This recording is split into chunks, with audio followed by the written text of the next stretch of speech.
Hey guys, welcome to physics अड्डा। बहुत स्वागत है आपका फिजिक्स अड्डा में। तो जैसा कि आप लोग जानते हैं कि हम लोग सीरीज़ कर रहे हैं जेई में जो इंपॉर्टेंट क्वेश्चन हो सकते हैं जेई के लिए। जो भी एस्पिरेंट्स हैं जिनको एक बार ये सारे क्वेश्चंस करके जाने चाहिए, ठीक है। तो आज का क्वेश्चन नंबर दूसरा जो है वो भी काइनेमेटिक्स से है। ये क्वेश्चन हम लोग डिस्कस करते हैं, ठीक है। पहले क्वेश्चन पढ़िए, समझिए और देखिए क्या है। एक बार पॉज करके क्वेश्चन पढ़िए और एक बार खुद से बनाने की कोशिश कीजिए। चलिए ठीक है, चलिए देखते हैं क्वेश्चन। 3 पार्टिकल है ए, बी और सी।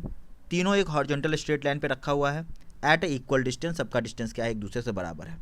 एक इधर मूव करना स्टार्ट किया vertically upward with constant velocity v, ठीक है। तो हम सबसे पहले क्या करते हैं, एक स्ट्रेट लाइन बना देते हैं। बन गया हमारा स्ट्रेट लाइन। एक ए को मूव करा देते हैं हम लोग कांस्टेंट वेलोसिटी वी से। ए मूव करने लगा ऊपर कांस्टेंट वेलोसिटी वी से। बी यहाँ पे बीच में रखा हुआ होगा। इन दोनों के बीच का डिस्टेंस कितना होगा, इन दोनों के बीच का डिस्टेंस एल है और सब इक्वल डिस्टेंस पे है, तो ये भी डिस्टेंस एल हो जाएगा। और सी के बारे में क्या बोला गया कि सी वर्टिकली डाउनवर्ड मूव होने लगा without initial velocity but with constant acceleration. Acceleration constant के साथ ये जो सी है ये मूव करने लगा नीचे की तरफ, तो सी को नीचे की तरफ मूव करवा दो, ठीक है।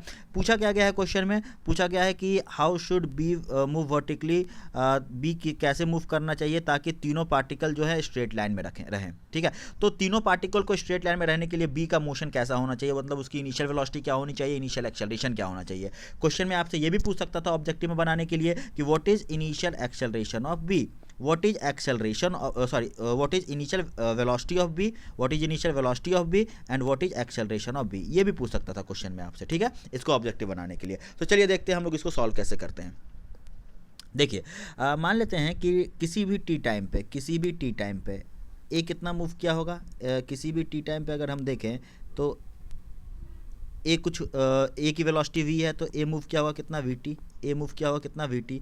और ये जो है तुम्हारा सी वो नीचे की तरफ मूव किया होगा, ठीक है। मान लेते हैं नीचे की तरफ मूव किया होगा। ये कितना मूव किया होगा, इनिशियल वेलोसिटी तो ज़ीरो है, एक्सेलरेशन ए है, तो कितना मूव किया होगा, ये वाला जो डिस्टेंस है वो कितना हो जाएगा, हाफ ए टी स्क्वायर। कितना हो जाएगा, half a t square. B कहाँ पे है, बीच में है। बी कहाँ पे है, बीच में है। तो मतलब किसी टी टाइम बाद ए यहाँ पे है और सी यहाँ पे है। अब बी कहीं पे होगा मुझे नहीं पता है, लेकिन ए और सी जो होगा वो एक स्ट्रेट लाइन पे होगा। स्ट्रेट लाइन से अगर हम ज्वाइन कर देंगे तो वो उस स्ट्रेट लाइन पे होगा, ठीक है। तो ए और सी को हम लोग ज्वाइन कर देते हैं। ए और सी को हमने ज्वाइन कर दिया, ठीक है, स्ट्रेट लाइन से ज्वाइन कर दिया। तो बी कहाँ पे होगा, इस फिगर से आपको दिख रहा है कि बी यहाँ पे होगा। तो मान लेते हैं कि बी का ये डिस्टेंस कितना है, वाई है, और ये डिस्टेंस यहाँ से यहाँ तक कितना है, बी का एक्स है, ओके। ये डिस्टेंस कितना है, एक्स है। तो अगर आप देख रहे होंगे कि ये वाला डिस्टेंस तो पूरा यहाँ से यहाँ तक एल था, ये डिस्टेंस x है, तो ये डिस्टेंस कितना हो जाएगा, ये डिस्टेंस हो जाएगा आपका l माइनस एक्स, ठीक है। और यहाँ से अगर यहाँ तक का डिस्टेंस देखा जाए, मतलब ये वाला डिस्टेंस देखा जाए, तो ये डिस्टेंस कितना हो जाएगा, यहाँ से लेके यहाँ तक का डिस्टेंस कितना हो जाएगा, l प्लस एक्स हो जाएगा, ठीक है, l प्लस एक्स हो जाएगा। अब आपको यहाँ पे आपको सॉल्व करना है, मतलब आपको y की वैल्यू निकालनी है, क्लियर है, x की वैल्यू निकालनी है। तो कैसे सॉल्व करेंगे, यहाँ पे आपको ट्राइंगल दिख रहे होंगे, एक ये ट्राइंगल दिख रहे होंगे, दिख रहा है ये ट्राइंगल, और एक ये ट्राइंगल दिख रहा है। दोनों ट्राइंगल क्या है, दोनों ट्राइंगल में अगर देखेंगे तो ये और ये एंगल सेम है, ये और ये एंगल क्या है, सेम है। तो ये और ये एंगल सेम है, तो यानी कि tan theta of this triangle is equal to tan theta of this triangle. तो इस ट्राइंगल का tan थीटा क्या हो जाएगा, इस ट्राइंगल का tan थीटा मतलब परपेंडिकुलर डिवाइड बाय बेस। तो क्या लिखें इस ट्राइंगल का tan थीटा, परपेंडिकुलर कितना है तुम्हारा इस ट्राइंगल के लिए, वी टी, और बेस कितना है, l plus x, okay. Similarly इस ट्राइंगल का अगर tan थीटा लेते हैं तो फिर से परपेंडिकुलर डिवाइड बाय बेस, ठीक है। तो परपेंडिकुलर कितना है उस ट्राइंगल का, हाफ ए टी स्क्वायर, और बेस कितना है, l माइनस एक्स, क्लियर है, ओके। अब एक बार और अगर ये छोटे वाले ट्राइंगल को देखोगे, इस छोटे वाले ट्राइंगल को देखोगे, तो इस छोटे वाले ट्राइंगल के लिए क्या हो जाएगा, tan थीटा, इसके भी तो tan थीटा सेम, तो क्या हो जाएगा, ये y बाई क्या हो जाएगा, x हो जाएगा। तो ये आपका इक्वेशन बन गया, ये आपका इक्वेशन बन गया।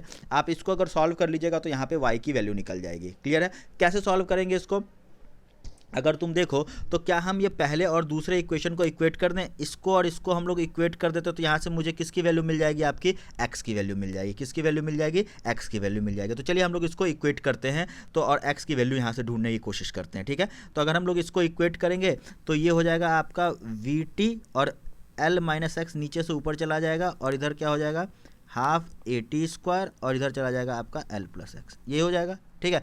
वी टी और l माइनस एक्स चला जाएगा, और ए टी, और ये आ जाएगा, ठीक है। इसको कैलकुलेट करेंगे तो यहाँ से x की वैल्यू आ जाएगी, x की वैल्यू आ जाएगी कितनी आ जाएगी एक्स की value, x is equal to आपका आ जाएगा वी टी माइनस, देखिएगा करके देखिएगा, आपका आ जाएगा half a t square into L divided by v t plus half a t square. ठीक है, ये आ जाएगा। ओके, ये आ जाएगा। अब अगर हम, ये तो आप समझ गए कि यहाँ पे हम लोग इक्वेट करेंगे तो ये आ जाएगा। अब अगर हम मान लेते हैं इसको और इसको इक्वेट कर देते हैं, इसको और इसको इक्वेट कर देते हैं, तो यहाँ से y की वैल्यू आ जाएगी। तो इसको दोनों को इक्वेट करेंगे तो y की क्या वैल्यू लिखेंगे, बताइए y की क्या वैल्यू लिखेंगे। y इज इक्वल टू लिख देंगे उन दोनों को इक्वेट करके कि we T into x divided by L plus x, we T into x divided by L plus x. अब देखो क्या हम इसको ऐसा लिख सकते हैं, वी टी एक्स से हम डिवाइड कर देते हैं सबको ऊपर और नीचे, तो क्या हो जाएगा एल बाई एक्स प्लस क्या हो जाएगा तुम्हारा 1 हो जाएगा। तो y की ये वैल्यू आएगी। तो यहाँ पे l बाई एक्स की वैल्यू हम लोग को रखना पड़ेगा। तो इस इक्वेशन से देखो, इस इक्वेशन में x और इस l को अगर नीचे लेके चले आओगे, इस l को नीचे यहाँ पे लेके चले आते हैं, तो x by l is equal to क्या हो जाएगा, v t minus half a t square divided by v t plus half a t square. अब इस जो वैल्यू तुम्हारी आई है ना, ये वाली वैल्यू, इसको यहाँ पे पुट कर दो। ठीक है, उल्टा करके इसको पलट के यहाँ पे पुट कर दो। तो उल्टा करके पुट कर देंगे तो फिर इसको सॉल्व कर लेंगे। सॉल्व करने के बाद जो y की वैल्यू है वो आ जाएगी, पूरे को जब सॉल्व कर लोगे बहुत आसानी से सॉल्व हो जाएगा। y की वैल्यू आ जाएगी तुम्हारी, देखना, वी टी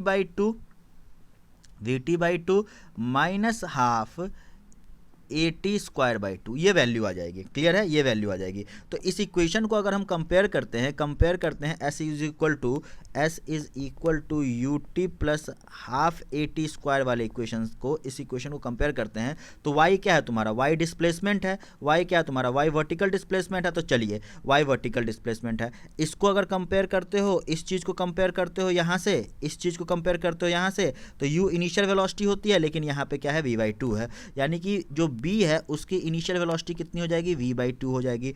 अगर हम सेकंड पार्ट को कंसीडर करते हैं, इसको अगर देखते हैं तो ये एक्सेलरेशन है और यहाँ पे ये पूरा एक्सेलरेशन है। तो यानी कि एक्सेलरेशन ऑफ b जो हो जाएगा, कितना हो जाएगा, -a/2। क्यों, क्योंकि आगे यहाँ पे क्या लगा हुआ है, माइनस लगा हुआ है। तो ये बहुत ही अच्छा क्वेश्चन था। इस क्वेश्चन में ऑब्जेक्टिव बनाने के लिए आपको इनिशियल एक्सेलरेशन ऑफ b और a पूछ सकता है। ठीक है, तो आपको वीडियो कैसा लगा कमेंट करके जरूर बताइएगा और साथ ही साथ चैनल को सब्सक्राइब कर लीजिएगा। मिलते हैं दोस्तों फिर। जय हिंद, जय भारत।